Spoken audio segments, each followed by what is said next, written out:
کا ذکر، اور قرآن مجید کے بیشتر مقامات پر اللہ سبحانہ وتعالی نے اس کی تاکید کی ہے۔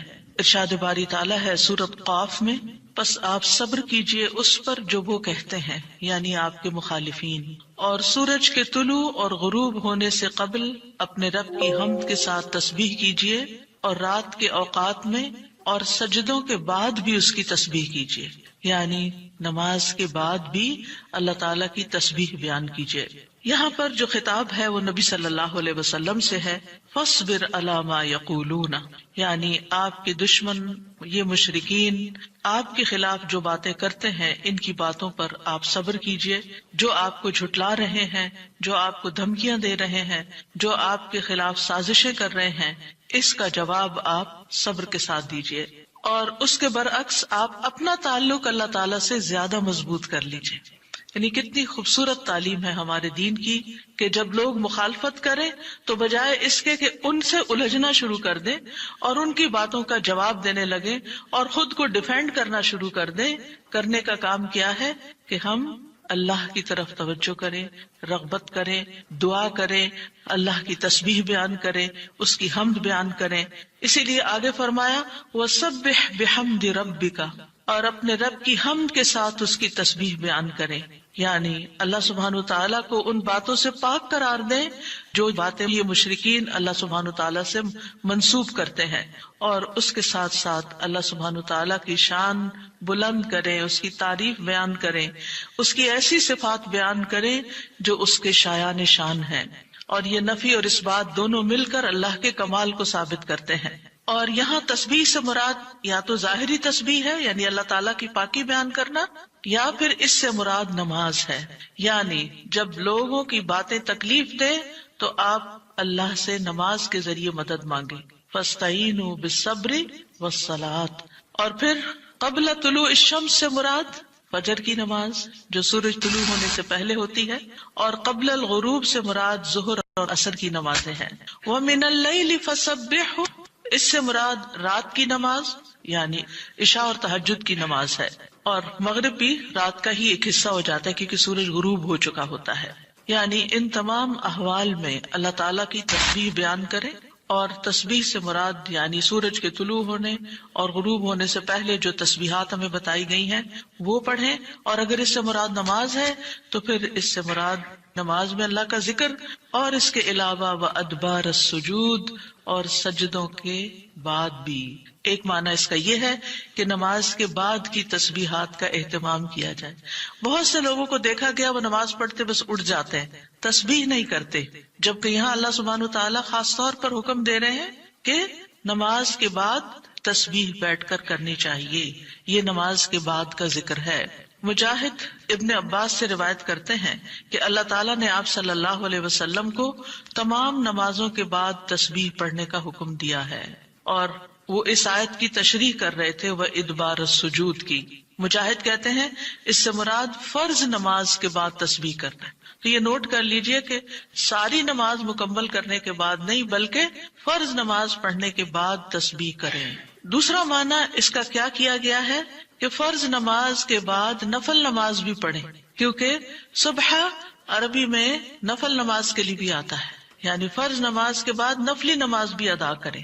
اور تیسرا معنی اس کا کیا گیا ہے کہ مغرب کی نماز کے بعد 2 رکعت بھی پڑھیں، یعنی ان کو بھی تسبیح کا نام دیا گیا ہے۔ اسی طرح سورۃ الطور میں اللہ تعالیٰ فرماتے ہیں اور آپ اپنے رب کے حکم کے آنے تک صبر کیجئے، پس بے شک آپ ہماری نگاہوں کے سامنے ہیں، اور جس وقت آپ کھڑے ہوتے ہیں آپ اپنے رب کی حمد کے ساتھ تسبیح کیجئے، اور رات کو بھی اور ستاروں کے پلٹنے کے بعد بھی اس کی تسبیح کیجئے۔ یہاں بھی نبی صلی اللہ علیہ وسلم کو صبر کا حکم دیا گیا ہے کہ آپ اپنے رب کا حکم آنے تک صبر کرتے رہیں۔ فَإِنَّكَ بِأَعْيُنِنَا، آپ ہماری نگاہوں کے سامنے ہیں، آپ ہماری توجہ میں ہیں، ہماری نظروں میں ہیں، ہمارے علم میں ہیں، آپ ہماری حفاظت میں ہیں۔ یعنی عربی کے محاورے کے مطابق کوئی نگاہوں میں ہو کا مطلب یہ کہ ہم اس کی نگرانی کر رہے ہیں، حفاظت کر رہے ہیں، جیسے موسیٰ علیہ السلام کے بارے میں اللہ تعالیٰ نے فرمایا وَلِتُسْنَ عَلَىٰ عَيْنِي، تاکہ آپ کی پرورش میری آنکھوں کے سامنے کی جائے، یعنی میری حفاظت اور حراست کے ساتھ۔ اور وَسَبِّحْ بِحَمْدِ رَبِّكَ حِينَ تَقُومُ، اس کا معنی ہے کہ جب آپ مجلس سے اٹھیں تو تسبیح کریں، جب نیند سے اٹھیں تو تسبیح کریں، جب نماز کے لیے اٹھیں تو تسبیح کریں، اور نماز میں بھی تسبیح کریں. اور اسی طرح تسبیح کے دو اور معنی بھی کیے گئے ہیں کہ رکوع اور سجدوں میں تسبیح کریں، اور پھر دعائے استفتاح میں تسبیح کریں، سبحانک اللہم و بحمدک، یہاں بھی تسبیح ہے. تو آپ دیکھ رہے ہیں کہ ہم دن میں کتنی بار اللہ سبحانہ و تعالیٰ کی تسبیح بیان کرتے ہیں. ومن اللیل فسبحوا، رات میں بھی تسبیح کریں، اور اس سے مراد رات کی نماز، رات کی تسبیح ہے. جیسے بیڈ پہ جاتے ہوئے تسبیحات فاطمہ نبی صلی اللہ علیہ وسلم نے حضرت فاطمہ کو سکھائی تھی تاکہ ان کی تھکاوٹ دور ہو جائے. نماز کے علاوہ بھی تسبیح کرتے رہنا چاہیے. ادبار النجوم کے بھی 3 معنی ہیں. ایک معنی کیا گیا ہے فجر سے پہلے کی 2 رکعتیں پڑھنا. نبی صلی اللہ علیہ وسلم یہ رکعتیں نہ سفر میں چھوڑتے تھے نہ گھر میں، کبھی بھی آپ نے یہ سنت نماز نہیں چھوڑی. اور پھر اسی طرح اس سے مراد فجر کی 2 رکعات بھی لی گئی، اور نماز کے بعد کی تسبیح بھی مراد ہے. ان دونوں آیات سے پتہ چلتا ہے کہ نماز کے بعد بھی ذکر کرنے کی اہمیت اور ضرورت ہے، جس سے بہت سے لوگ غافل ہوتے ہیں.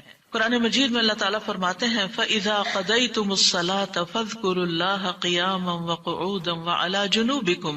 پھر جب تم نماز پوری کر چکو تو اللہ کو کھڑے، بیٹھے اور اپنے پہلوؤں پر لیٹے ہوئے یاد کرو. یعنی بعض اوقات ایسا ہوتا ہے کہ آپ نماز پڑھ لیتے ہیں اور پھر سمجھتے ہیں کہ ہم اللہ کے ذکر سے فارغ ہو گئے اور اب ہم دنیا کے کام میں لگ جائیں. ہاں، دنیا کے کام 2-3 طرح سے ہی ہوتے ہیں. یا کھڑے ہو کے کوئی کام ہو رہا تھا، آپ کچن میں چلے جاتے ہیں، کوکنگ کر رہے ہیں، آپ اپنا ذکر جاری رکھیں. یا پھر آپ بیٹھ گئے ہیں اور بیٹھ کے کوئی کام کر رہے ہیں، تسبیح جاری رکھیں، ذکر جاری رکھیں. اور اسی طرح اگر آپ لیٹ گئے آرام کرنے کے لیے تو بھی ذکر جاری رکھیں. یعنی ہر حال میں اللہ تعالیٰ کا ذکر کرتے رہیں. اسی طرح سورہ جمعہ میں اللہ تعالیٰ فرماتے ہیں فَإِذَا قُضِيَتِ الصَّلَاةُ فَانتَشِرُوا فِي الْأَرْضِ وَابْتَغُوا مِن فَضْلِ اللَّهِ وَاذْكُرُوا اللَّهَ كَثِيرًا لَعَلَّكُمْ تُفْلِحُونَ. پھر جب نماز پوری کر لی جائے تو زمین میں پھیل جاؤ اور اللہ کے فضل سے تلاش کرو، یعنی اپنے دنیا کا کام کاروبار کرو اور اللہ کو بہت یاد کرو. یعنی اپنے بزنس آورز میں بھی، اپنی جاب پر بھی اللہ کو نہیں بھولنا. کیوں؟ لعلکم تفلحون، تاکہ تم فلاح پاؤ، کامیاب ہو جاؤ. اسی طرح اللہ سبحانہ و تعالیٰ رمضان کے روزے مکمل کرنے کے بعد کس چیز کا حکم دیتے ہیں؟ وَلِتُكْمِلُوا الْعِدَّةَ وَلِتُكَبِّرُوا اللَّهَ عَلَى مَا هَدَاكُمْ وَلَعَلَّكُمْ تَشْكُرُونَ. اور تاکہ تم تعداد پوری کرو، اور تاکہ تم اللہ کی بڑائی بیان کرو، تکبیرات پڑھو، اور اس پر کہ اس نے تم کو ہدایت بخشی، اور تاکہ تم شکر ادا کرو. اسی طرح حج کے مناسک ادا کرنے کے بعد بھی ذکر کا حکم ہے. فَإِذَا قَضَيْتُم مَّنَاسِكَكُمْ فَاذْكُرُوا اللَّهَ كَذِكْرِكُمْ آبَاءَكُمْ أَوْ أَشَدَّ ذِكْرًا.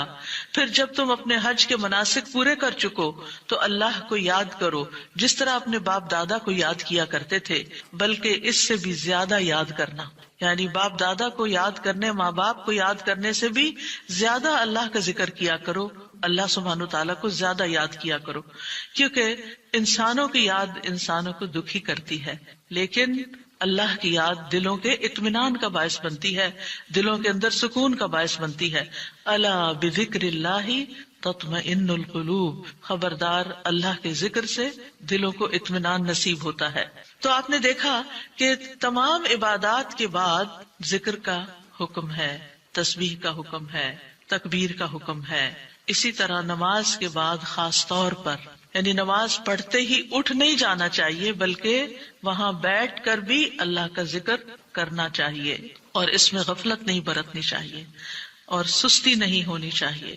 بعض لوگ سلام پھیرتے ہی سنت پڑھنے کے لیے کھڑے ہو جاتے ہیں. جیسے آج کل تراویح میں جلدی ہوتی ہے لوگوں کو، تو بس فرض نماز پڑھی، آیت الکرسی کا بھی ٹائم نہیں ملتا کہ جلدی سے سنت کا ہوتا ہے کہ اگر آیت الکرسی پڑھنے بیٹھ گئے تو سنت رہ جائے گی، امام صاحب تراویح شروع کر دیں گے. میں سوچتی ہوں کہ جب گھر سے نکل ہی آئے اللہ کی یاد کے لیے تو کم از کم مسنون مستحب طریقے سے ہی ہم ساری عبادات کریں تاکہ وہ دل کو پھر اطمینان بھی نصیب ہو. بہرحال ایک نماز کے بعد فوراً اگلی نہیں شروع کر دینی چاہیے، اس کے بیچ کے وقفے میں اللہ کا ذکر کرنا چاہیے. نبی صلی اللہ علیہ وسلم فجر کی نماز کے بعد طلوع آفتاب تک نماز کی جگہ بیٹھے رہتے تھے، اور فجر ارلی شروع کرتے تھے، اندھیرے میں شروع کرتے تھے، اور فجر پڑھنے کے بعد بیٹھے رہتے اور ذکر کرتے رہتے۔ سماک بن حرب کہتے ہیں میں نے جابر بن سمرہ سے عرض کیا کیا آپ رسول اللہ صلی اللہ علیہ وسلم کے پاس بیٹھے تھے؟ انہوں نے فرمایا کہ ہاں بہت زیادہ، میں بہت بیٹھتا رہا ہوں آپ کے پاس۔ آپ اپنی نماز کی جگہ سے کھڑے نہیں ہوتے تھے جس جگہ صبح کی نماز پڑھتے تھے جب تک کہ سورج نہ نکل آتا، پھر جب سورج نکل آتا تو آپ کھڑے ہو جاتے۔ اسی طرح ایک اور روایت میں آتا ہے نبی صلی اللہ علیہ وسلم جب فجر کی نماز پڑھتے تھے تو اپنی جگہ بیٹھے رہتے یہاں تک کہ سورج خوب اچھی طرح طلوع ہو جاتا، تو پھر اس وقت کیا کرتے تھے؟ اشراق کے نوافل۔ تو اس سے آپ اندازہ لگائیں، کیا ہم میں سے کوئی یہ کہہ سکتا ہے کہ میں رسول اللہ صلی اللہ علیہ وسلم سے زیادہ مصروف انسان ہوں، میں زیادہ بزی ہوں، میرے بہت کام ہے، میرے پاس بیٹھنے کا وقت نہیں ہے؟ نہیں، یہ صرف نفس کا دھوکہ ہوتا ہے۔ نفس ہمیں دھوکہ دیتا ہے کہ دیکھو پہلے تم اٹھے ہو تہجد کے لیے، پھر تم نے پڑھی نماز اور پھر پڑھے اذکار، اور اب تم پھر بیٹھ کے اور انتظار کرو، اٹھو کچھ اور کام کرو، اچھا میرا وہ کام بھی ہے، میرا وہ کام بھی ہے، اور اس طرح ہم اپنے آپ کو تسلیاں دے کر اپنی جگہ سے اٹھ جاتے ہیں اور ذکر میں کوتاہی کر جاتے ہیں، جبکہ مستحب یہی ہے کہ اسی جگہ بیٹھ کر چاہے آپ تلاوت قرآن کریں، چاہے آپ صبح شام کے اذکار، یہی وقت ہے ان کا سورج نکلنے سے پہلے، اور حفاظت کے لیے جو پڑھتے ہیں وہ انہی اوقات میں پڑھے جاتے ہیں۔ لہٰذا اس وقت آپ وہ بھی پڑھ سکتے ہیں، آپ تسبیحات کر سکتے ہیں، آپ کوئی بھی اور ذکر، آپ قرآن مجید کا مطالعہ کر سکتے ہیں، تفسیر کی کوئی کتاب پڑھ سکتے ہیں، کوئی تفسیر کا لیکچر سن سکتے ہیں، اپنی تجوید درست کر سکتے ہیں، یعنی کہ کوئی سبق یاد کر سکتے ہیں، یعنی کوئی بھی چیز ذکر کی قسم کی آپ اس وقت میں تسلی کے ساتھ کر سکتے ہیں تاکہ یہ سنت پوری ہو جائے، کیونکہ اس کا اجر و ثواب بہت ہے۔ جو شخص اسی جگہ بیٹھا رہے اور پھر نفل پڑھ کے اشراق کے اٹھے تو اس کو حج جمعے کا ثواب ملتا ہے۔ نبی صلی اللہ علیہ وسلم نے صحابہ کو نماز کے بعد کے اذکار سکھائے۔ ابن تیمیہ رحمہ اللہ کہتے ہیں کہ نبی صلی اللہ علیہ وسلم جب لوگوں کو نماز پڑھاتے تھے تو آپ سلام پھیرنے کے بعد دعا نہیں کرتے تھے، اور نہ صحابہ ایسا کرتے تھے، نہ صبح کی نماز میں، نہ عصر کی نماز میں، نہ دیگر نمازوں میں، بلکہ آپ سے ثابت ہے کہ آپ اپنا چہرہ اصحاب کی طرف کر لیتے، یعنی پلٹ کے واپس بیٹھ جاتے، اللہ کا ذکر کرتے اور ان کو سکھاتے تھے۔ یعنی اذکار اور دعا میں تھوڑا سا فرق ہے، دعائیں زیادہ سے زیادہ سلام پھیرنے سے پہلے کر لیتے تھے، اور جو اذکار ہوتے تھے جیسے تسبیحات ہیں یا صبح شام کے اذکار ہیں یا باقی اذکار ہیں وہ بعد میں کر لیتے تھے، جیسے لا الہ الا اللہ وحدہ لا شریک لہ، اور اسی طرح دیگر اذکار جو ہیں۔ اور سلام پھیرنے کے بعد اللہ کا ذکر کرنا یعنی زیادہ مستحب ہے، اگرچہ دعا بھی کر سکتے ہیں، یعنی منع نہیں ہے۔ بعض علماء یہ کہتے ہیں کہ نبی صلی اللہ علیہ وسلم نے جو دبر الصلاۃ کا لفظ استعمال کیا نماز کے پیچھے، تو اس سے مراد نماز کے بعد بھی ہے۔ حضرت عائشہ کہتی ہیں کہ نماز کے بعد کے اذکار شیشے کو صاف کرنے کے بعد اس کو چمکانے کی طرح ہے، یعنی نماز میں آپ نے اپنی صفائی کر لی اور اب بعد کے اذکار کے جو آپ کو اور زیادہ چمکا رہے ہیں۔ نماز نور ہے، یہ دل کو صاف کر دیتی ہے، دل کو روشن کر دیتی ہے، جیسے کہ شیشے کو صاف کیا جاتا ہے، اور نماز کے بعد ذکر کرنا ایسا ہے جیسا کہ شیشے کو چمکایا جاتا ہے۔ فرشتے بھی دعائیں کرتے ہیں۔ رسول اللہ صلی اللہ علیہ وسلم نے فرمایا، جب تک تم اپنے مصلی پر جہاں تم نے نماز پڑھی تھی بیٹھے رہو اور ریاح خارج نہ کرو، گیس پاس نہ کرو، تو فرشتے تم پر برابر درود بھیجتے رہتے ہیں۔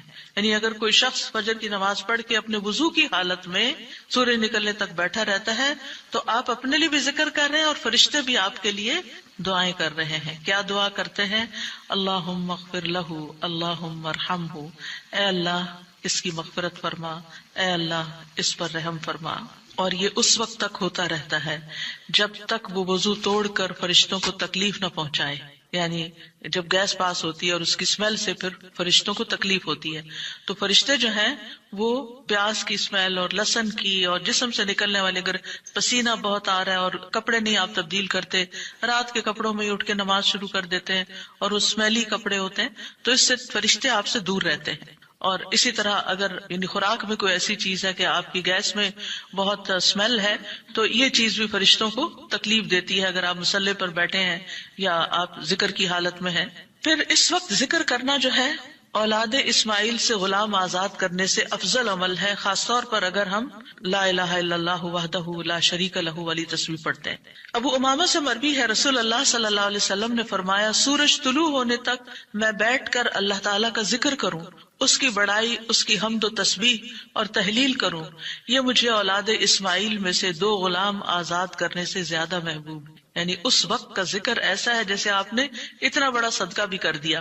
اسی طرح عصر کے بعد سورج غروب ہونے تک ذکر کرنا مجھے اولاد اسماعیل میں سے 4 غلام آزاد کرنے سے زیادہ محبوب ہے۔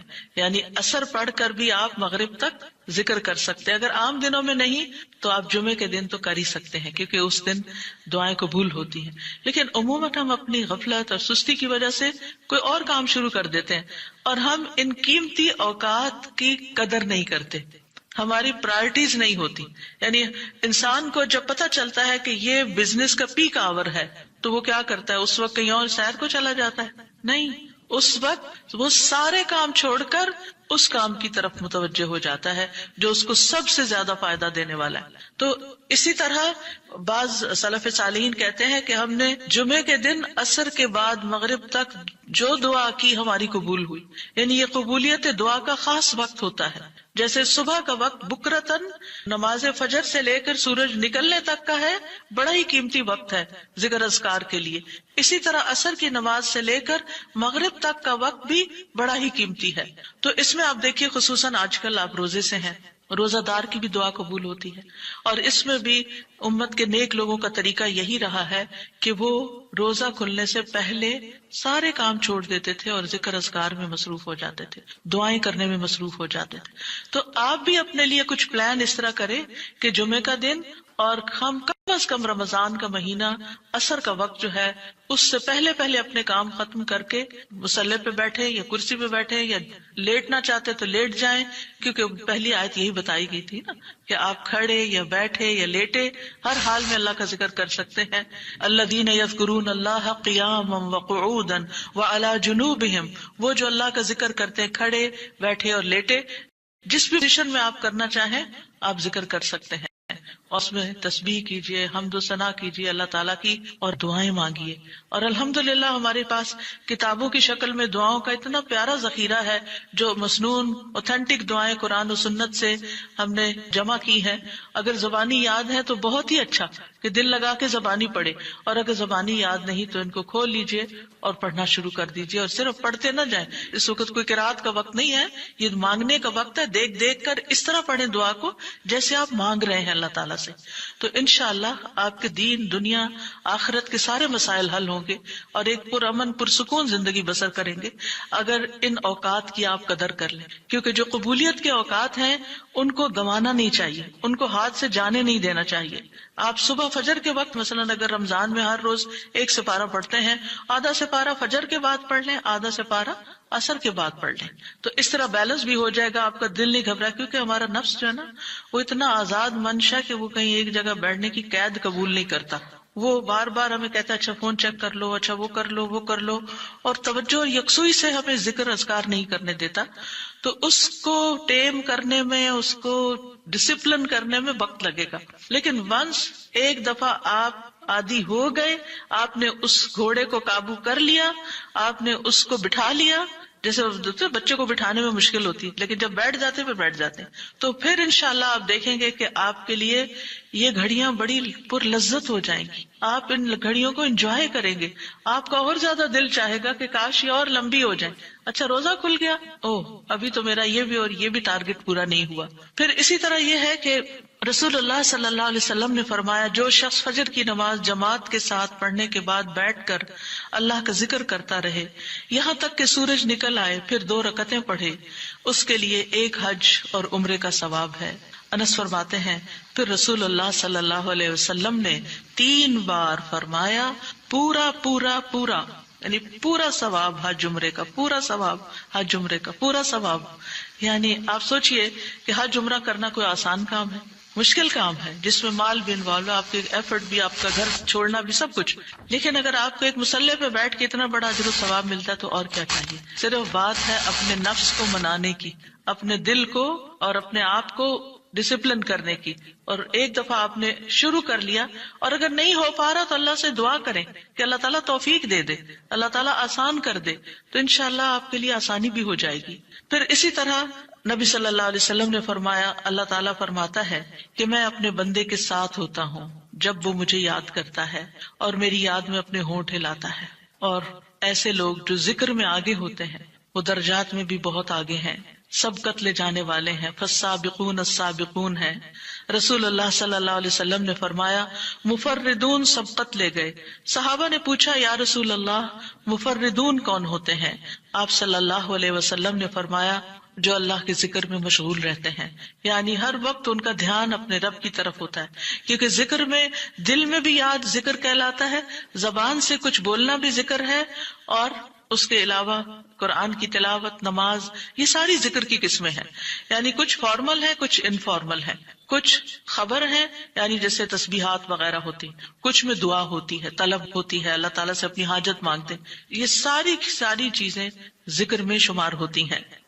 اب آ جاتے ہیں ہم نماز کے بعد کے اذکار کے متعلق, اور یہ اذکار بھی آپ کو اس کتاب میں ملیں گے. نماز کے اذکار یعنی نماز کے اندر کے ذکر بھی اور نماز کے بعد کے بھی.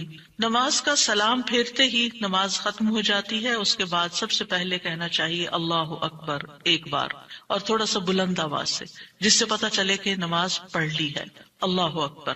ابن عباس کہتے ہیں میں نبی صلی اللہ علیہ وسلم کی نماز کے مکمل ہونے کو تکبیر کی وجہ سے سمجھ جاتا تھا.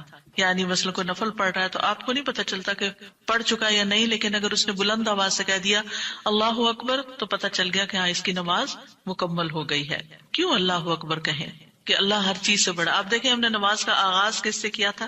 اللہ اکبر سے کیا تھا, اور نماز میں کئی بار ہم نے اللہ اکبر کہا, اور اب نماز کے اختتام پر بھی اللہ اکبر, رمضان کے اختتام پر بھی اللہ اکبر, یعنی اللہ کی تکبیر بیان کرنا.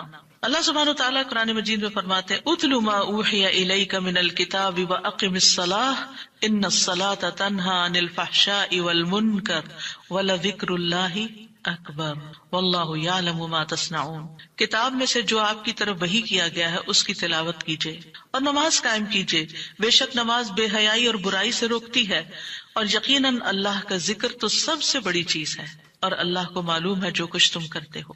تو اللہ کا ذکر سب سے بڑی چیز, اور اس ذکر میں اللہ کو سب سے بڑا قرار دینا سب سے بڑی چیز. اور نبی صلی اللہ علیہ وسلم اور پھر صحابہ کا طریقہ بھی یہی تھا کہ آپ فرض نمازوں کے بعد ذکر کرتے اور آوازیں بلند کرتے, یعنی نماز کے بعد کا ذکر جو ہے اس میں آواز اونچی ہوتی ہے. ابن عباس اس بات سے معلوم کر لیتے کہ لوگوں نے سلام پھیر لیا ہے کیونکہ وہ ان کے ذکر کی آواز سنتے تھے. یعنی مطلب یہ ہے کہ نماز کے بعد اللہ اکبر بھی اونچی آواز میں, استغفر اللہ استغفر اللہ استغفر اللہ یہ بھی ذرا اونچی آواز میں. یعنی ایک ہوتا ہے سری ذکر یعنی دل ہی دل میں پکارنا, اور ایک ہوتا ہے جاہری جس میں یہ ذکر جو نماز کے بعد ہوتا ہے اس کو تھوڑا اونچی آواز میں کرنا چاہیے. اور جس طرح وتر ختم ہونے کے بعد سبحان الملک القدوس سبحان الملک القدوس سبحان الملک القدوس ذرا اونچی آواز میں کہنا چاہیے. تو نبی صلی اللہ علیہ وسلم اس ذکر کو ہمیشہ اونچی آواز میں کرتے تھے. ٹھیک ہے, یعنی آپ کی اقتداء آپ کی پیروی ہر معاملے میں یہ عبادت کے درجات کو بڑھا دیتی ہے. اور اس میں ہم یہ بھی دیکھتے ہیں کہ صحابہ کرام جو تھے وہ نبی صلی اللہ علیہ وسلم کی صرف سنت کو نہیں سیرت کو بھی آگے بیان کرتے تھے کہ آپ نے کوئی کام کیا اور کس طریقے سے کیا.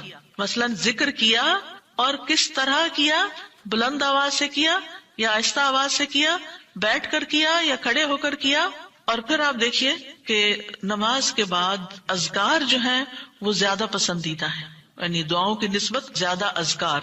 ٹھیک ہے, اور پھر اسی طرح آپ دیکھیے کہ دوسرا ذکر جو آپ کریں گے وہ ہے استغفر اللہ 3 بار, استغفر اللہ استغفر اللہ. صوبان کہتے ہیں رسول اللہ صلی اللہ علیہ وسلم جب اپنی نماز سے فارغ ہوتے تھے تو 3 مرتبہ استغفار فرماتے تھے, 3 بار استغفار کرتے. ولید کہتے ہیں میں نے اوزائی سے پوچھا آپ استغفار کس طرح فرمایا کرتے تھے, تو انہوں نے کہا آپ فرماتے تھے استغفر اللہ استغفر اللہ. اب نماز پڑھ لی ہے, استغفر اللہ کیوں؟ اس لیے کہ ہم تو نماز کا حق بھی ادا نہیں کرتے.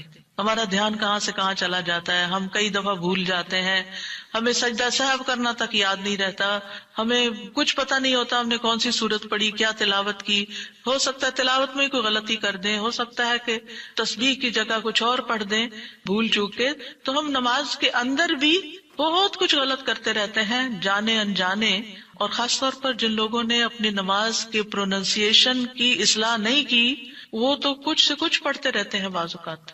یعنی پروننسیشن صحیح نہ ہونا جو ہے وہ الفاظ کے مطلب کو ہی بدل دیتا ہے. اس لیے پہلی پرائرٹی میں کوئی ایسا ٹیچر ڈھونڈیے کہ جو آپ کی نماز سن کے اس کا پروننسیشن آپ کو ٹھیک کر دے. بہرحال نماز کے بعد استغفر اللہ استغفر اللہ. اور ایک اور چیز، نماز پڑھنے کے بعد انسان کو ایک فیلنگ ہوتی ہے کہ میں نے کچھ کیا ہے، لیکن جب انسان استغفر اللہ کہتا ہے تو اس میں عاجزی کا اظہار ہوتا ہے کہ اللہ تیرا حق ادا نہیں کیا، مجھے ابھی بھی گناہوں کی بخشش کی ضرورت ہے.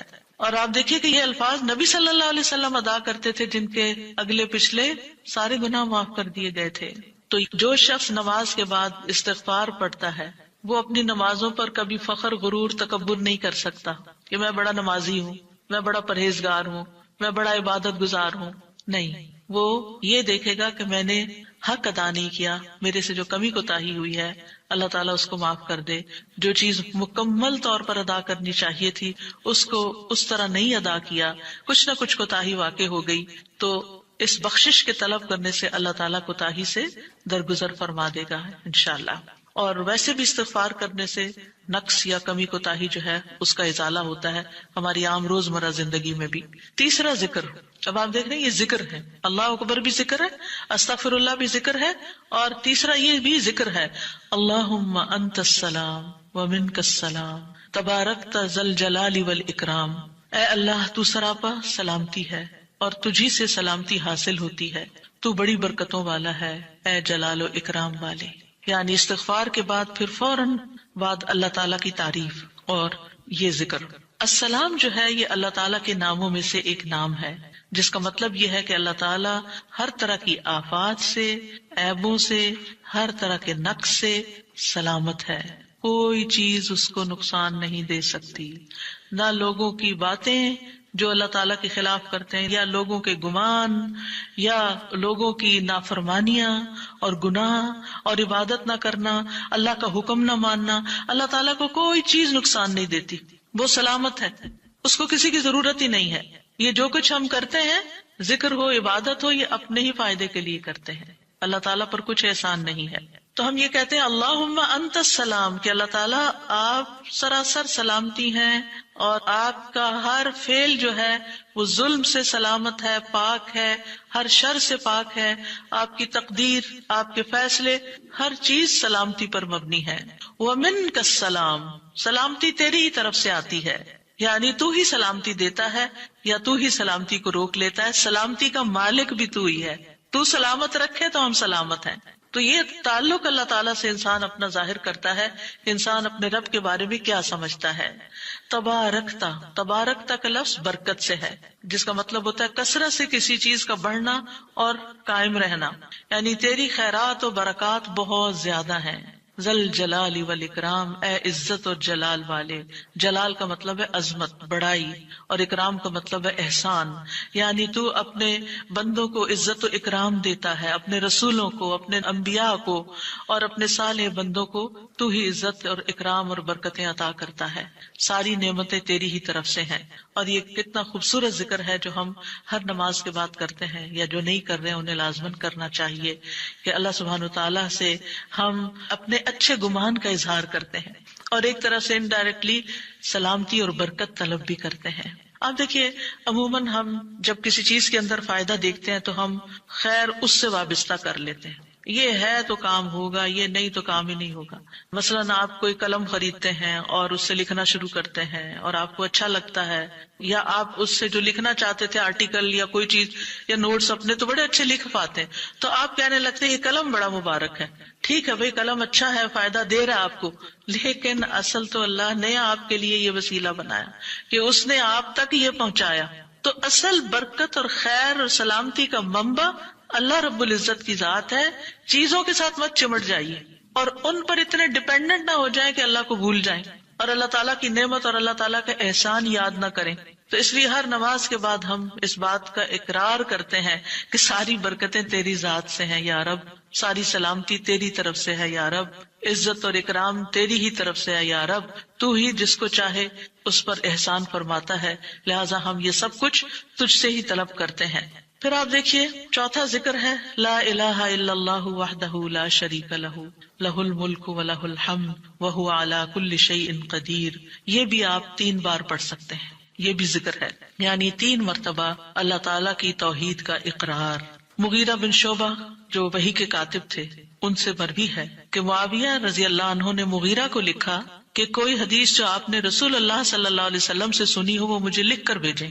راوی کہتے ہیں کہ مغیرہ رضی اللہ عنہ نے انہیں لکھا کہ میں نے آپ صلی اللہ علیہ وسلم سے سنا ہے آپ اپنی نماز سے فارغ ہونے کے بعد 3 مرتبہ یہ پڑھا کرتے تھے لا الہ الا اللہ وحدہ لا شریک لہ لہ الملک ولہ الحمد وہو علی کل شیء قدیر. سب سے پہلے توحید کا اقرار کہ اللہ ایک ہے، وہی الہ ہے، وہی خالق ہے، مالک ہے، رب ہے، معبود ہے. پھر اس بات کا انکار کہ کوئی اس کا شریک ہو، لا شریک لہ. اور پھر لہ الملک، بادشاہت بھی اسی کی ہے، معبود بھی وہی ہے، بادشاہ بھی وہی ہے، اور ایسا بادشاہ ہے وَلَهُ الْحَمْدُ کہ اس کی تعریف ہے. دنیا کے بادشاہوں کا حشر ہوتا دیکھا ہے آپ نے، ان کے ساتھ کیا کیا جاتا ہے، لیکن اللہ سبحانہ وتعالیٰ کی بادشاہت پر کوئی آنچ نہیں آتی، کوئی اس کو ہلا نہیں سکتا، کوئی اس کو نقصان نہیں دے سکتا، کوئی اس پر باتیں نہیں بنا سکتا، کوئی اس کا نقص نہیں نکال سکتا کہ اللہ تعالیٰ نے آسمان میں یہ کیا چیز بنا دی، زمین میں کیا بنا دی. نہیں، وَلَهُ الْحَمْدُ، اسی کی ہے تعریف. یعنی ایسا بادشاہ کہ جو قابل تعریف ہے، اور ایسا بادشاہ کہ وَهُوَ عَلَى كُلِّ شَيْءٍ قَدِيرٌ. دنیا کے بادشاہ انتہائی بے بس لاچار ہوتے ہیں، ان کے ہاتھ میں کچھ نہیں ہوتا، وہ انسانوں کے محتاج ہوتے ہیں، انسانوں کی خدمت کے، انسانوں کی مدد کے، انسانوں کے مال کے محتاج ہوتے ہیں. یہ بادشاہت کیا بادشاہت ہے جس کی ساری ڈیپینڈنسی لوگوں کے اوپر ہے. تو اصل بادشاہت تو اللہ کی ہے کہ جو ہر چیز پر پوری قدرت رکھتا ہے. تو آپ اس احساس کے ساتھ اگر اللہ تعالیٰ کا یہ ذکر کرتے ہیں تو آپ کا دل ایک سکون سے بھر جائے گا، ایک خوشی سے بھر جائے گا کہ میں ایسی ہستی کو جانتی ہوں، ایسی ذات کو جانتی ہوں کہ جو اتنی خوبیوں کی مالک ہے. کیونکہ یہ انسان کی فطرت میں ہے، انسان کی نفسیات میں ہے کہ وہ کسی چیز کی تعریف کر کے خوش ہوتا ہے، اور عام طور پر ہم صرف سامنے نظر آنے والی چیزوں کی تعریف کر کر کے خوش ہوتے رہتے ہیں، اور تھوڑے دن کے بعد وہ بھی خراب ہو جاتی ہیں، وہ تعریف بھی ساتھ ہی چلی جاتی ہے. انسان ہے تو مر جاتے ہیں، ان کے اعمال ہے تو ختم ہو جاتے ہیں، اور کبھی وہ اچھے ہوتے ہیں اور پلٹ بھی جاتے ہیں. وہ کہاں گئی تعریفیں؟ جوان ہے تو بڑھاپے میں ساری تعریفیں چلی گئی، مالدار تھے تو غریب ہوئے تو ساری تعریفیں چلی گئی. اسی طرح علم ہے اور جنون لاحق ہو گیا تو ساری تعریفیں چلی گئی، سب کچھ الٹ گیا. اور دنیا کے یہ سارے نظارے آپ نے دیکھے ہوں گے کہ جب ہر نعمت لوگوں پر الٹ جاتی. اسی لیے ہم دعا کرتے ہیں نا کہ اللہم انی اعوذ بک من زوال نعمتک، کہ اللہ نعمتوں کے زوال سے بچانا. یہ انتہائی تکلیف دہ چیز ہے، لیکن یہ ایک دنیا کا قانون ہے.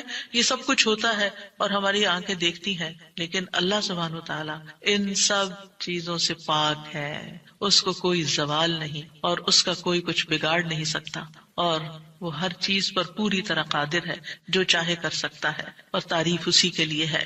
5واں ذکر لا الہ الا اللہ وحدہ لا شریک لہ لہ الملک ولہ الحمد وہو علی کل شیء قدیر. اللہم لا مانع لما اعطیت ولا معطی لما منعت ولا ينفع ذا الجد منک الجد. اللہ کے سوا کوئی الہ نہیں، وہ اکیلا ہے، اس کا کوئی شریک نہیں، بادشاہت اسی کی ہے اور تمام تعریف اسی کے لیے ہے، اور وہ ہر چیز پر پوری طرح قدرت رکھنے والا ہے. اے اللہ، جو کچھ تو نے دیا ہے اسے کوئی روکنے والا نہیں، اور جو کچھ تو نے روک دیا اسے کوئی دینے والا نہیں، اور کسی مالدار کو تیری بارگاہ میں اس کا مال نفع نہیں پہنچا سکتا. ابتدا میں تو وہی اللہ کی توحید بیان ہوئی، اس کی بادشاہت اور اس کی حمد کا ذکر ہے اور اس کی قدرت کا ذکر ہے، اور اس کے بعد کہ جو اللہ نے دیا، جو وہ دینا چاہتا ہے اسے کوئی روک نہیں سکتا. یہاں بھی آپ دیکھیں مانگ کچھ نہیں رہی، یہ ذکر ہے، یہ دعا نہیں، یہ کیا ہے؟ ذکر ہے. اور جو کچھ تو نے روک دیا کوئی دے ہی نہیں سکتا، اور سارے ہی مالدار فقیر ہیں، اور خاص طور پر تیرے سامنے فقیر ہیں. یا ایھا الناس انتم الفقراء الی اللہ واللہ هو الغنی الحمید. اے لوگو تم سب اللہ کے فقیر ہو، اللہ کے محتاج ہو، اور اللہ ہی غنی، مالدار اور وہی قابل تعریف ہے. واللہ هو الغنی الحمید. ٹھیک ہے. نبی صلی اللہ علیہ وسلم جب سلام پھیرتے تھے تو یہ دعا پڑھا کرتے تھے یا یہ ذکر کیا کرتے تھے. اور اس میں آپ دیکھیے کہ یہ جو عقیدہ ہے نا کہ اللہ روکے تو کوئی دے نہیں سکتا، یہ انسان کو بڑا اطمینان دے دیتا ہے۔ اگر کوئی چیز، کوئی خیر آپ کی طرف آنے سے رکی ہوئی ہے تو وہ اللہ ہی نے روکی ہوئی ہے، آپ پر رحمت کی وجہ سے، بدگمان نہ ہو اس سے، کسی وجہ سے رکی ہوئی ہے۔ آپ کسی کی کوئی اچھی چیز دیکھتے ہیں، کسی کا مینشن دیکھتے ہیں تو سوچتے ہیں کتنا خوش قسمت ہے، کتنے بڑے گھر میں رہتا ہے۔ کسی کے پاس فراری دیکھتے ہیں تو آپ کہتے ہیں واہ کتنا خوش قسمت ہے، لیکن آپ کو نہیں پتا کہ یہی چیزیں اس کے لیے کتنی بڑی آزمائش بنی ہوئی ہیں، آپ نہیں جانتے۔ اور اگر اللہ نے آپ کو نہیں دی تو آپ کو بہت سے شر سے محفوظ رکھا ہوا ہے۔ تو اللہ کا روکنا بھی خیر کا باعث ہوتا ہے۔ یہ سبق پکا کر لیں کہ جب اللہ تعالیٰ کوئی چیز نہیں دیتا یا دیر سے دیتا ہے یا روک لیتا ہے اور کوئی چارہ نہیں ہوتا، آپ کہتے ہیں میری کوئی دعا قبول نہیں ہو رہی، میرا کوئی طریقہ کام نہیں آ رہا، تو اس میں بھی کوئی خیر ہوتی ہے، کیونکہ جو اللہ نے مقدر میں لکھا ہے وہ پہنچ کے رہے گا۔ کوئی روک نہیں سکتا جو تو دے، اور کوئی دے نہیں سکتا جو تو روک لے، اور جسے اللہ نے آپ کے مقدر میں لکھا ہے وہ آپ تک آئے گا ہی آئے گا۔ سورۃ فاطر میں اللہ تعالیٰ فرماتے ہیں ما یفتح اللہ للناس من رحمت فلا ممسک لها وما یمسک فلا مرسل له من بعدہ وہو العزیز الحکیم۔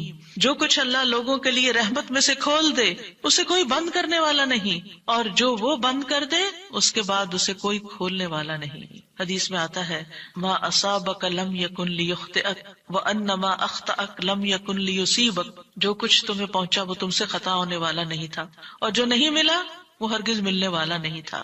قرآن مجید میں سورۃ الرعد میں اللہ تعالیٰ فرماتے ہیں وَإِذَا أَرَادَ اللَّهُ بِقَوْمٍ سُوءًا فَلَا مَرَدَّ لَهُ۔ جب اللہ کسی قوم کے ساتھ برائی کا ارادہ کر لیتا ہے تو اس کو کوئی پھیرنے والا نہیں، کوئی سپر پاور اس ملک کی مدد نہیں کر سکتی اگر اللہ نے اس کے لیے جنگ کا فتنہ یا کسی اور طرح کی کوئی آزمائش لکھی ہے۔ یہ اللہ کے فیصلے ہوتے ہیں، یا اللہ نے کسی قوم کو تباہ کرنے کا فیصلہ کر لیا ہو تو کوئی اس کو روک نہیں سکتا۔ لہٰذا ہمیں اللہ پر ہی بھروسہ کرنا چاہیے، اور ہر حال میں ایسی پریشان کن باتوں پر اللہ تعالیٰ ہی کی طرف رجوع کر لینا چاہیے۔ یاد رکھیے اگر کوئی چیز نہیں ملی تو اللہ تعالیٰ کو الزام مت دیں، اللہ تعالیٰ سے ناراض نہیں ہو، اللہ تعالیٰ سے بدظن نہیں ہو، یہ روکنا اس کی رحمت ہے۔ انسان اگر ان دو جملوں پر ایمان لے آئے تو پھر اس کا مکمل بھروسہ اللہ کی ذات پر ہو جائے گا۔ وہ رزق کے بارے میں اللہ پر ہی توکل کرے گا، نقصان کو دور کرنے اور بھلائی کو پانے کے لیے اللہ پر ہی بھروسہ کرے گا، وہ اللہ کو اپنے لیے کافی سمجھے گا۔ یعنی جہاں کہیں دل چھوٹا ہوا، جہاں کہیں کوئی پریشانی آئی، کہتے حسبی اللہ و نعم الوکیل، اللہ کار ساز یعنی کام بنانے والا اللہ ہی میرے لیے کافی ہے، وہ میرا کام بنائے گا، وہ میری مشکل آسان کرے گا۔ تو یہ توحید ربوبیت اور الوہیت پر مشتمل جملے ہیں۔ ابن تیمیہ کہتے ہیں یہ حدیث دو عظیم اصولوں پر مشتمل ہے۔ نمبر 1 توحید ربوبیت، اور وہ ہے جسے اللہ دینا چاہے اسے کوئی روک نہیں سکتا، اور جسے وہ روک دے اسے کوئی نہیں دے سکتا، بس بندہ اللہ ہی پر توکل کرتا ہے اور اسی سے مانگتا رہتا ہے، کیونکہ دینا جو اس نے ہے، تو پھر کسی اور سے کیوں مانگے گا، کسی اور سے توقع لگا کے کیوں بیٹھ جائے گا، کسی اور کے در پہ کیوں جائے گا، اس کو پتا ہے صرف اللہ ہی نے کرنا ہے جو کرنا ہے۔ اس سے عقیدہ توحید پکا ہوتا چلا جاتا ہے کہ صرف اللہ ہی نے